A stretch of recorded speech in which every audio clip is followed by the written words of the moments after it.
நோன்பு இருக்கும் பொழுது ஏற்படுகிற உணர்வு அது பசியா? இல்லை. நோன்பு இருக்கும் பொழுது ஏற்படுகிற உணர்வு அது பசியா? இல்லை. வீட்டில் உணவு இருக்கும் பொழுது வயிறு காலியாக இருப்பது அது பசியா?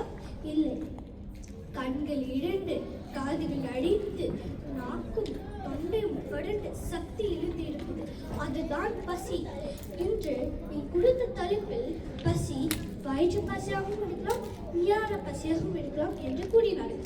ஆனால் கண்கள் இரண்டு, காதுகள் அடைத்து, நாக்கும் தொண்டையும் வறண்டு சக்தி இழுந்து இருக்கும் பொழுது எங்கு தோன்றும் ஞான பசி? பசி வந்தால் 10 பறந்து போகும் என்பார்கள். பசி என்ன செய்யும் தெரியுமா? தன்மானம், தானம், கல்வி, குடிப்பெருமை, காதல், கடவுள் நம்பிக்கை, முயற்சி, மேன்மை, அறிவுரிமை, வறுமை என அனைத்தையும் துச்சமாக என தோன்றும்.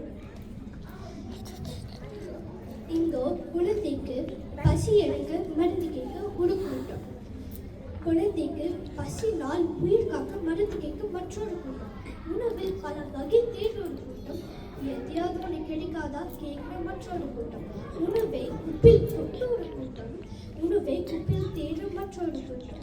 தனி ஒருவனுக்கு உணவிலேயே ஜகத்தை அழித்திடலாம் சொன்னார் பாரதி. ஆனால் இன்றோ இத்தேசத்தில் ஜகத்தை அழித்திட காட்டும் அக்கறை தனி ஒருவனுக்கு உணவளிக்க காட்டும் அக்கறை காட்டுவதில்லை.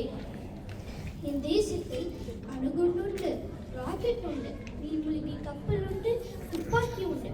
ஆனால் பசித்தவனுக்கு மட்டும் உண்ண மட்டும் இல்லை.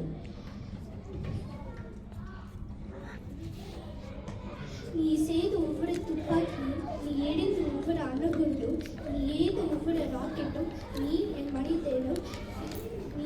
மனிதனும் திடீரென மறக்காதே. நீ பசித்தவனிடம் கேட்டால் அவன் 1000 கதை சொல்லுவான். இதைக்காய் எட்டு உட்காந்து, சப்பம் போட்டு உட்காந்து, இதைக்காயை நீட்டி உட்காந்து, வயிற்றோடு முழுக்காலை ஒட்டி உட்கார்ந்தான். இப்படியும் அப்படியும் எப்படி உட்கார்ந்தாலும் பசிக்கிறான். அவன் என்ன செய்வான்? அவன் சொன்னான், நீ உணவளிக்காத, நீ பசித்தவனுக்கு உணவளிக்காத கடவுளுக்கு தான் அம்மாவாசையும் கிருத்திகையும் உண்ணாமல் விரதம் இருக்கிறாய் என்று. தானத்தில் சிறந்த தானம் அன்னதானம். அன்னதானம் செய்வோம், பாரதி கண்ட கனவை நிறைவேற்றுவோம்.